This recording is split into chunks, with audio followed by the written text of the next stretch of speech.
1995년 3월 9일에 있었던 일입니다. 경북 구미에 있는 삼성전자 공장에서 그 애니콜 화형식이 있었습니다.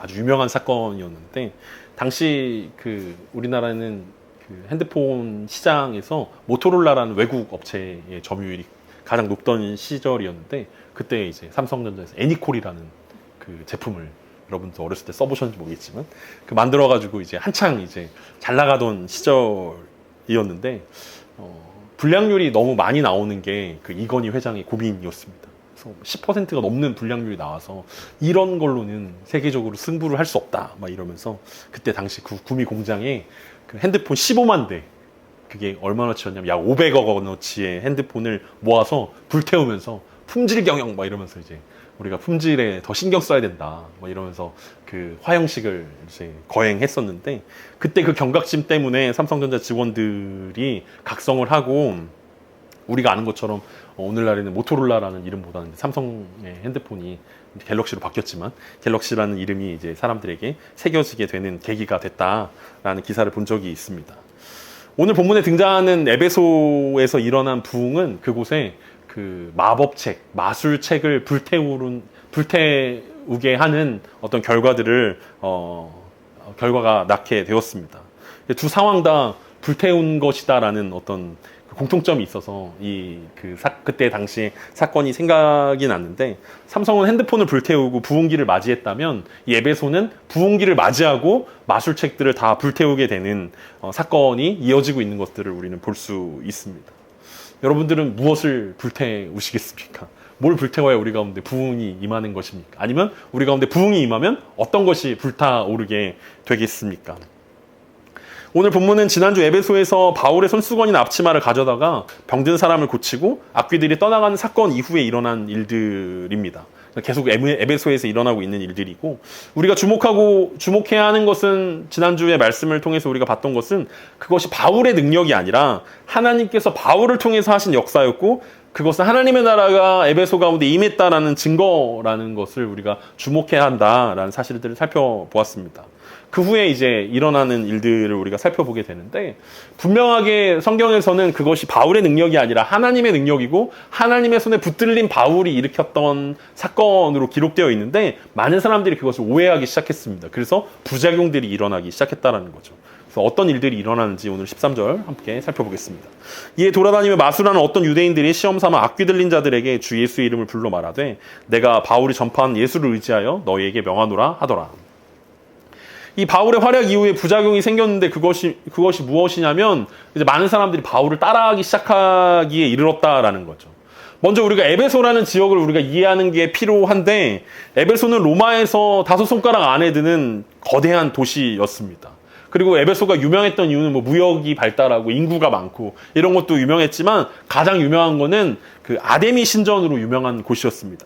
고대 7대 불가 사이에 들 정도로 어마어마한 규모로 지어져 있는 아데미 신전이 있었는데, 그때 당시의 사람들의 기록에 의하면 다른 모든 건축물보다 이 아데미 신전이 가장 아름답고 가장 거대하고 가장 웅장했다라고 기록되어져 있습니다.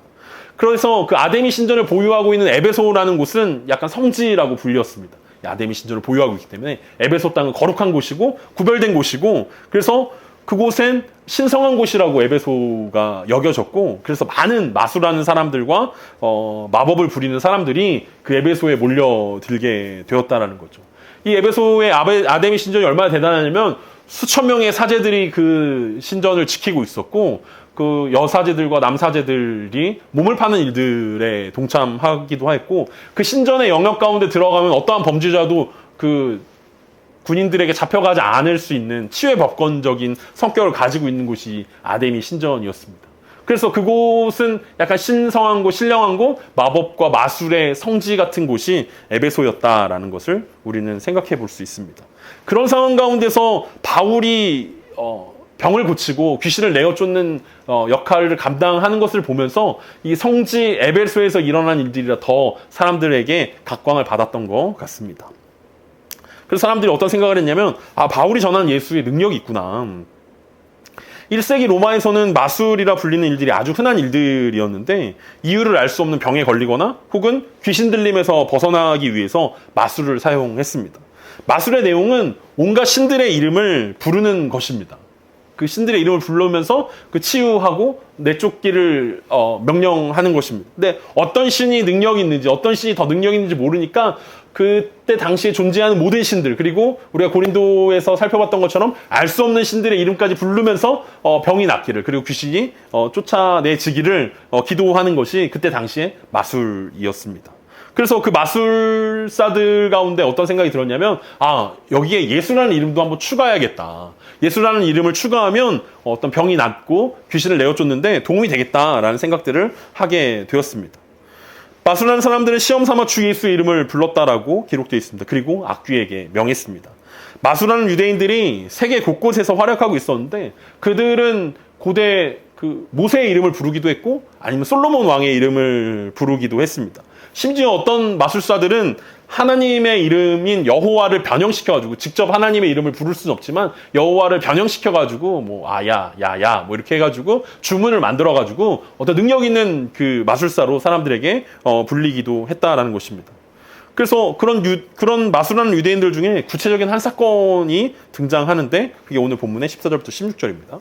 유대의 한 제사장 스게와의 7 아들도 이 일을 행하더니 악귀가 대답하이르되 내가 예수도 알고 바울도 알거니와 너희는 누구냐 하며, 악귀 들린 사람이 그들에게 뛰어올라 눌러 이기니 그들이 상하여 벗은 몸으로 그 집에서 도망하는지라. 놀랍게도 마술하는 어떤 유대인들 중에 한 제사장이라고 불린 스게와의 7 아들들의 이야기가 등장합니다. 한글 성경에서는 제사장으로 되어 있지만 원문에는 대제사장이라고 이름이 붙어 있습니다. 그러니까 대제사장 스게와의 7 아들들의 이야기라는 거죠. 근데 역사적으로 봤을 때 기록에 대제사장들의 이름들이 기록되어 있는데 스게와라는 이름은 찾아볼 수가 없습니다. 무엇보다도 제사장이라고 불린다면 하나님께서 신명기에서 마술이나 신접에 대한 경고들을 분명히 기억하고 있었을 것임에도 불구하고 이들이 마술을 하는 것을 통해서 살아갔다라는 것은 이들이 진짜 대제사장이 맞을까라는 생각들을 우리 가운데 갖게 한다라는 거죠. 먼 친척이거나 아니면은 심하게 이야기하면 대제사장을 사칭한 사람들이 아닐까라는 생각들을 한다는 거죠. 왜냐하면은 이때 당시에 수많은 마술하는 사람들이 있었는데 그들을 통해서 뭔가 기적이 나타나고 역사가 나타나는데 어떤 도움이 된다면 제사장이라는 직함이, 그리고 사람들에게 어떤 선택받는데, 사람들에게 부탁을 받는 데 있어서 그게 되게 중요할 거라는, 그 직함이라는 게 되게 중요할 거라는 생각들을 하게 됐다라는 거죠. 우리가 잘 알고 있는 것처럼 신명기 18장 9절에서 14절을 보면 하나님께서 가나안 땅에 들어가는 이스라엘 백성들을 향해서 모세를 통해서 이런 당부의 말씀을 하셨습니다. 좀 길지만 제가 읽겠습니다. 내 하나님 여호와께서 내게 주신 땅에 들어가거든 너는 그 민족들의 가증한 행위를 본받지 말 것이니 그의 아들이나 딸을 불 가운데 지나게 하는 자나 점쟁이나 기륭을 말하는 자나 요술하는 자나 무당이나 진언자나 신접자나 박수나 초혼자를 너희 가운데서 용납하지 말라. 이런 일 행하는 모든 자를 여호와께서 가증히 여기시나니 이런 가증한 일로 말미암아 내 하나님 여호와께서 그들을 내 앞에서 쫓아내시느니라. 너는 내 하나님 여호와 앞에서 완전하라. 내가 쫓아낼 이 민족들은 기륭을 말하는 자나 점쟁이의 말을 듣거니와 내게는 내 하나님 여호와께서 이런 일을 용납하지 아니하시느니라. 하나님께서 가나안 민족들을 쫓아내는 이유 중에 하나가 뭐냐면 이런 신접한 사람들, 그리고 마술하는 사람들, 그리고 하나님이 아닌 다른 신들을 섬기는 사람들 때문이다라고 분명하게 언급하셨기 때문에 만약에 스게와가 진짜 대제사장이었다면 이런 일들을 하지 않았을 것임에 분명하다라는 것입니다. 그럼에도 불구하고 그의 7 아들들이 이런 마술을 하고 다녔다면 그들은 잘못된 믿음을 가지고 있었던지, 아니면 잘못된 것을 말하면서 잘못된 것을 알지만 돈벌이를 위해서 이 마술이라는 수단을 사용했을 것이다라고 우리는 추측해 볼 수 있습니다. 인류 역사를 살펴보면 종교는 늘 권력과 부와 함께 기생하고 있는 것을 우리는 생각해 볼 수 있습니다. 맨날 고대 사회부터 부족장 옆에는 꼭 그 부족이 섬기는 그 제사장들이 막 따라다니지 않습니까? 꼭 그것 때문에 문제가 생깁니다. 권력의 핵심이기도 하고 부의 상징이기도 합니다.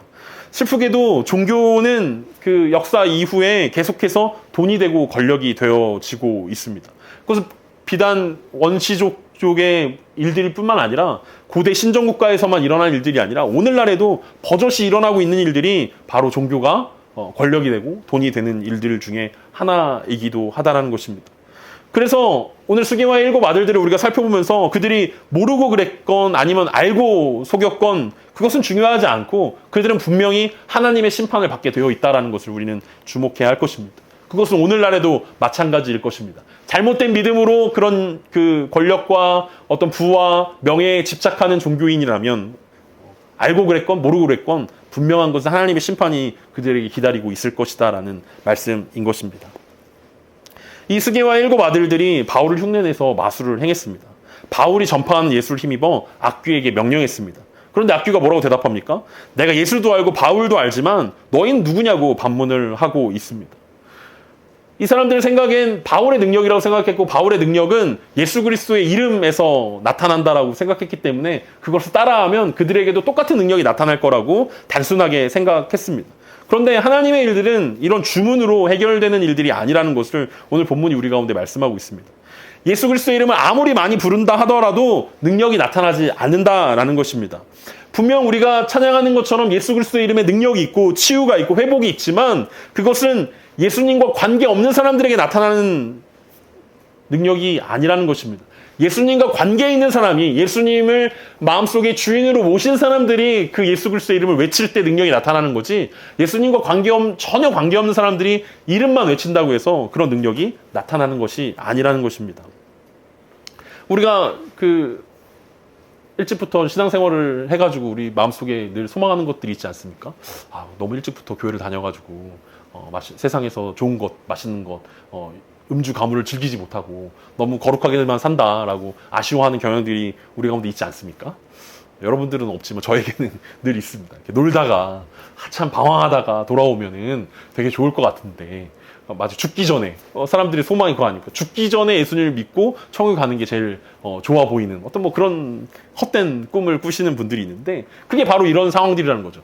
예수 그리스도의 이름을 믿는다라고 얘기만 하면 구원이 임하고 예수 그리스도를 입으로 시인하기만 하면 구원을 받는다라고 생각하기 때문에 이 스게와 7 아들들처럼 부르기만 하면 어떤 능력이 나타나고 역사가 나타난다라는 생각들을 한다라는 거죠.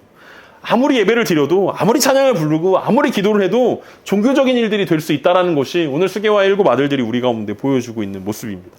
믿음으로 하지 않는 예배, 믿음으로 하지 않는 기도, 믿음으로 하지 않는 말씀을 읽는 것들은 오히려 하나님을 모독하는 행동이 될 수 있다는 거죠. 그래서 예수님은 계속해서 나더러 주여 주여 하는 자마다 천국에 들어갈 수 없다라고 말씀하고 있습니다. 주여 주여라고 부른다고 해서 천국에 들어가는 문이 열려지지 않는다라는 거죠. 우리가 예수 그리스도 이름으로 어떤 것을 시도한다면 그것은 하나님을 움직이려 하고 하나님의 어떤 능력과 하나님의 기술들을 내가 갖길 원한다라는 헛된 꿈이라고 이야기할 수 있을 것입니다. 예수 그리스도 이름으로 기도하면 하나님은 어쩔 수 없이 들어주셔야 하는 분입니까? 예수 이름으로 명령하면 악귀들은 어쩔 수 없이 다 떠나가야 하는 것입니까? 그렇지 않다라는 거죠. 16절에서 보는 것처럼 이젠 악귀 들린 사람이 7명의 형제들에게 뛰어올라 눌러 이겨버리는 장면이 등장합니다. 말씀이 이겨야 되는데 이기지 못하니까 도리어 악귀 들린 사람에게 지게 된 것입니다. 오늘 본문이 보여주고 있는 그림을 우리가 생각해보면 그들은 코피가 터졌을 것입니다. 이 악귀 들린 사람들에게 하도 맞아가지고 코피가 터지고 옷은 다 찢겨져서 벌거벗은 채로 도망가게 되었습니다. 이 얼마나 우스꽝스러운 일들입니까? 자신들을 대제사장의 아들들이라 소개하면서 온갖 거드름을 피우면서 온갖 주술들과 온갖 마술들을 막 길게 주절주절 외우면서 반드시 이 악귀가 떠나갈 것이다라고 사람들한테 호언장담했을 텐데 아무것도 하지 못하고 악귀를 내쫓지 못했을 뿐만 아니라 7명의 사람들이 한 명도 이기지 못하고 피투성이가 된 채 도망치게 된 장면들을 우리는 목도하고 있습니다. 오늘날 우리가 교회의 영광이 땅에 떨어지게 된 것이 바로 이 스게와의 7 형제들의 모습을 따라하고 있는 것은 아닌지 고민이 될 수밖에 없습니다. 끊임없는 예배가 있고 찬양이 있고 설교가 있고 기도가 있고 어떤 많은 형식들이 우리 가운데 있지만 그 형식에 아무런 능력이 나타나지 않기 때문에 조롱거리가 될 수밖에 없는 것이 오늘의 교회가 처해 있는 현실이라고 볼 수 있습니다. 스게와의 7 형제의 이야기를 보면서 우리가 고민해야 하는 것은 악귀를 만나면 그리스도인지 아닌지 알 수 있게 해주는구나 라는 사실은 아닌 것입니다. 예전에 우스갯소리로 무당에게 찾아가면 참 신자인지 아닌지 알려준다라는 이야기가 있었습니다. 그런 내용이 오늘 본문에서 이야기하고 있는 것은 아닙니다. 어떤 악귀가 인정해줬으니까 이 사람은 바울은 진짜가 되고 악귀가 인정해주지 않았으니까 스게와 7 아들들은 가짜가 된다라는 내용도 아닌 것입니다. 오늘 이 이야기를 통해서 누가가 우리 가운데 보여주고 싶은 것은 우리 삶에 있어서 그리고 우리 신앙생활에 있어서 영적 전쟁이 존재하고 있다는 것을 우리 가운데 보여주고 있습니다. 그러하기에 더욱 기도에 힘써야 한다는 것을 알려주고 있는 것입니다. 나중에 에베소에 목회하고 있는 디모데에게 바울은 이렇게 권면합니다. 디모데후서 3장 1절부터 5절입니다. 너는 이것을 알라. 말세에 고통하는 때가 이르러 사람들이 자기를 사랑하며 돈을 사랑하며 자랑하며 교만하며 비방하며 부모를 거역하며 감사하지 아니하며 거룩하지 아니하며 무정하며 원통함을 풀지 아니하며 모함하며 절제하지 못하며 사나우며 선한 것을 좋아하지 아니하며 배신하며 조급하며 자만하며 쾌락을 사랑하기를 하나님 사랑하는 것보다 더하며 경건의 모양은 있으나 경건의 능력은 부인하니 이 같은 자들에게서 내게서 돌아서라. 바울은 그 디모데에게 말세의 사람들이 이런 특징들을 보일 것이다 라고 권면하고 있습니다. 자기를 사랑하게 될 것이고 돈을 사랑하게 될 것이고 자랑하게 될 것이고 교만하게 될 것이고 비방하게 될 것이고 기타 등등 그 영적 전쟁에 사로잡혀 있는, 그러니까 하나님이 아닌 세상에 속한 사람들의 특징들을 이렇게 이야기하면서 그 중에 마지막으로 이야기했던 것이 경건의 모양은 있지만 경건의 능력은 부인하는 사람들이 바로 사탄에게 속하여 있는 사람이라고 이야기하고 있습니다. 그래서 이 리스트들을 쭉 얘기하면서 바울이 디모데에게 권면하고 있는 것은 이런 사람들을 위해서 기도가 반드시 필요하다라는 것입니다. 자기를 사랑하고 싶어서 사랑하는 것이 아니라 이들은 사단의 세력 가운데 속해 있기 때문에, 영적 전쟁 가운데 실패했기 때문에 그들을 위해서 기도하지 않으면 그들은 영원히 자기를 사랑하는 그 자리에서 벗어날 수 없다라는 거죠. 자기를 사랑하는 그 자리에서, 돈을 사랑하는 자리에서, 쾌락을 사랑하는 그 자리에서 영원히 벗어날 수 없다라는 것입니다. 그래서 하나님의 나라와 이 사탄의 나라가 전쟁하게 될 때에 이런 사람들을 위해서 기도해야 한다라고 디모데에 권면하고 있습니다. 우리가 세상을 살아가면서 기도해야 되는 이유 중에 하나가 바로 이것입니다. 믿지 않는 사람들을 향해서 기도해야 되는 이유도 바로 이것입니다. 그들은 그리스도를 믿지 않습니다. 그리고 그리스도를 믿지 않기 때문에 자기 자신을 사랑하고 쾌락을 사랑하고 돈을 사랑합니다. 사단에게 속해 있기 때문에 당연히 그런 모습들일 것입니다. 그렇다면 우리는 그 사람들을 그냥 무시하고 관계를 끊고 거절을 하는 것이 아니라 그들에게 손을 내밀어야 한다는 거죠. 어떻게 손을 내밀냐면 기도를 통해서 그들을 붙잡고 있는, 그들의 영혼을 붙잡고 있는 사단의 세력 가운데 노인받을 수 있도록 우리가 예수 그리스도의 이름으로 그들을 위해서 기도해야 한다는 것입니다. 여전히 하나님 나라와 상관없이 살아가는 사람들을 위해서 기도하지 않으면 그들 가운데 하나님의 나라가 절대로 임할 수 없다라는 사실들을 우리는 주목해야 할 것입니다. 이스게와 7 아들들은 그들이 예수 그리스도의 이름으로 앞귀에 들린 사람을 내쫓을 것이 아니라 자기 자신 안에 있는 더러움과 자기 자신들 안에 있는 예수 그리스도 없음, 하나님 나라의 없음을 통회하고 자복하고 그 자신을 위해서 기도해야 했음에도 불구하고 그들은 기도하지 않았고 결국은 그들은 우스꽝스러운 모습으로 떠나게 되었다는 사실들을 우리는 볼 수 있습니다. 예수님도 비슷한 상황 가운데 놓였던 적이 있습니다. 예수님이 귀신 들린 사람을 고쳐주니까 바리새인들이 등장해서 예수님 보고 바알세불의 힘을 힘입어서 예수님이 이 귀신 들린 사람을 고쳐줬구나라고 이야기하는 장면입니다. 마태복음 12장 27절에서 29절에 보면 예수님이 그 바알세불의 힘을 힘입어서 귀신을 내어쫓는다라고 주장하는 사람들에게 이렇게 말씀하십니다. 또 내가 바알세불을 힘입어 귀신을 쫓아내면 너희 아들들은 누구를 힘입어 쫓아내느냐? 그러므로 그들이 너희의 재판관이 되리라. 그러나 내가 하나님의 성령을 힘입어 귀신을 쫓아내는 것이면 하나님의 나라가 이미 너희에게 임하였느니라. 사람이 먼저 강한 자를 결박하지 않고서야 어떻게 그 강한 자의 집에 들어가 그 세간을 강탈하겠느냐? 결박한 후에야 그 집을 강탈하리라. 오늘 이스게와 7 아들들의 모습들을 보면서 예수님께서 이 귀신 들린 사람을 쫓아낸 이후에 하셨던 이 말씀을 우리가 생각해 봐야 합니다. 이 마태복음 12장 29절에 보면 사람이 먼저 강한 자를 결박해야 한다라는 것입니다. 이 강한 자가, 예수님이 말씀하신 강한 자가 누구겠습니까? 바로 바알세불을 의미합니다. 사탄을 의미한다라는 거죠. 그 강한 자의 집에 들어가 그 세간을 강탈한다라는 것은 무엇입니까? 그 세간이라고 이야기하는 것은 귀신 들린 사람들을 이야기합니다. 세상에 그 속해 있는 바알세불에게 속해 있는 사람들을 그 세간이라고 표현했다라는 거죠. 그래서 강한 자를 결박한 후에야 그 집을 강탈할 수 있다라고 이야기하는 것은 그 영적 전쟁 가운데 이 세상 사람들을 향하여서 사단의 힘을 결박한 후에 그들에게서 사로잡혀 있는 사람들을 구원할 수 있다라는 말씀들을 제자들에게 하셨다라는 것을 우리는 생각해야 한다라는 거죠. 오늘 스게와의 7 아들이 고치지 못했던, 그리고 내쫓지 못했던 귀신 들린 사람, 그리고 바울이 디모데에 권면했던 세상의 것들에 사로잡혀 있는 사람들의 모습이 바로 그러할 것입니다. 그들을 사로잡고 있는 사탄을 결박하지 않고서는 그들을 구원해낼 수가 없다라는 것입니다. 결국 하나님 편이냐 사탄의 편이냐, 하나님의 자녀가 될 것이냐 사탄의 자녀가 될 것이냐라는 이 영적 전쟁 가운데 한가운데 바울이 서 있었고, 바울은 앞치마나 어떤 소수건으로 그런 일들이 가능했는데 그것은 바울의 능력이 아니라 하나님의 능력이었다라는 것을 우리는 생각해 볼 수 있어야 합니다. 우리 이 말씀들을 보면서 바울에게 있었던 그 능력이 우리 가운데 있기를 소망합니다. 그리고 혹시나 우리도 스게와의 7 아들들처럼 바울처럼 했을 때 이런 능력이 나타나지 않으면 어떻게 할까 걱정하기도 하고 고민하기도 합니다. 그럼에도 불구하고 예수님께서 이 비유로 말씀하셨던 것은 예수님의 십자가 사건으로 이미 강한 자를 결박했다라는 의미이기 때문에 그렇습니다. 예수님이 이미 결박하셨기 때문에 우리는 이제 그 세간을 강탈해 오면 된다라는 거죠. 귀신들의 사로잡혀 있는, 귀신이라는 단어가 우리 한국적인 정서에 조금 다른 뉘앙스로 느껴지기 때문에 좀 좋지 않지만, 어쨌든 악한 영들에게 사로잡혀 있는, 세상의 것들에 사로잡혀 있는 사람들에게 경건의 모양만 있고 능력이 없는 사람들을 구원해내기 위해서 우리 가운데 하나님 나라의 영적 싸움들이 우리 가운데 필요하다라는 사실들을 우리 가운데 말씀하고 있습니다. 이 말씀들은 계속 이어지고 있는데 뒤에 이어지는 내용들은 다음 주에 봐야 될 것 같습니다. 오늘은 여기까지 오늘 본문을 보면서 오늘 본문의 교훈들을 우리가 함께 생각해 볼 수 있었으면 좋겠습니다. 이 스게와의 7 아들들의 내용들을 통해서 하나님은 오늘 우리 가운데 우리의 삶 가운데 어떤 영적 전쟁을 하고 있는지 우리 가운데 질문하고 있습니다. 그리고 이 스게와의 7 아들들의 이야기가 어떻게 결론이 나냐면, 오늘 본문 우리가 읽었던 20절을 보면 이와 같이 주의 말씀이 힘이 있어 흥왕하여 세력을 얻으니라.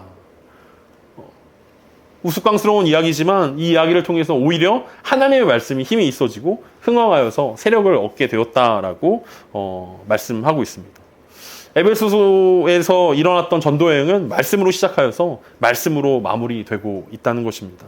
하나님 나라에 대한 말씀을 들려주었더니 주의 말씀이 힘이 있어서 점점 커지게 되어서 많은 일들을 할 수 있게 되었다는 것이 오늘 20절이 우리 가운데 보여주고 있는 말씀입니다.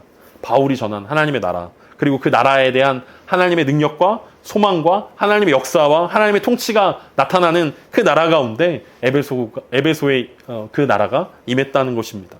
아직 완전하진 않지만 바울을 통해서 바울이 경험한 하나님의 나라가 에베소에 임한 것입니다. 그리고 그 바울을 통해서 하나님의 나라가 에베소에 임하면서 에베소에게 악한 영들에게 사로잡혀 있는 사람들이 하나님의 나라로 들어가게 되었다는 사실들을 우리 가운데 말씀하고 있습니다. 하나님의 말씀이 에베소에 선포되었을 때 하나님의 나라가 그 땅 가운데 임했던 것처럼 그 말씀이 우리 가운데 임하게 될 때 우리 가운데 하나님의 나라가 임하게 되는 것입니다. 이번 주는 성탄절이 있는 주간입니다. 성탄절 하면 우리가 유명한 요한복음 1장 14절에 말씀이 육신이 되어 우리 가운데 거하심에 우리가 그의 영광을 보니 아버지의 독생자의 영광이요 은혜와 진리가 충만하더라 라는 말씀이 생각납니다. 하나님의 말씀이 성육신 하셔서 우리 가운데 거한다라는 사실입니다. 하나님의 말씀이 에베소 가운데 흥왕하게 되었다는 것은 예수 그리스도로 충만하게 되었다는 것입니다. 그리고 그 말씀이 우리 가운데 육신이 되었다는 것은 우리도 예수 그리스도로 충만케 되어질 수 있는 그 하나님 나라로 초대받았다는 것입니다. 바울은 예수로 충만했고 예수님의 말씀으로 충만했고 예수님의 이름의 능력으로 충만했다는 것을 우리는 오늘 본문을 통해서 확인해 볼 수 있습니다. 바로 하나님의 말씀이 우리 가운데 육신이 되어서 우리 가운데 거하시게 되는 그 사건이 성탄절이라는 사실들을 우리는 기억해야 할 것입니다. 말씀 가운데 하나님의 영광을 볼 수 있었으면 좋겠습니다. 은혜와 진리가 충만하신 예수 그리스도를 바라볼 수 있었으면 좋겠습니다. 무엇보다도 예수 그리스도를 통해서 하나님의 나라를 우리 가운데 허락하신 하나님께 감사하는 이번 성탄 주간이 되었으면 좋겠습니다. 그래서 하나님의 나라를 살아내서 에베소 가운데 하나님의 나라가 임하게 되었던 것처럼 우리도 하나님의 나라를 살아내면서 우리 가정 가운데, 우리의 이웃들 가운데 성탄의 기쁨이 하나님 나라의 기쁨으로 이웃들 가운데 전달되어질 수 있기를 소망했으면 좋겠습니다. 무엇보다도 오늘도 우리 주변에서는 영적 전쟁이 일어나고 있음을 실감하면서 기도를 쉬기보다는 함께 기도함으로 세상의 권세 잡은 자들, 우리가 우리의 씨름이 혈과 육에 대한 씨름이 아니라 하늘과 권세 잡은 자들에게 있음을 우리가 기억하면서 계속해서 함께 기도함으로 악한 영들에게 사로잡혀 있는 사람들이 하나님의 영광으로, 하나님의 말씀으로 충만케 되어지기를 기도하는 한 주간 되었으면 좋겠습니다.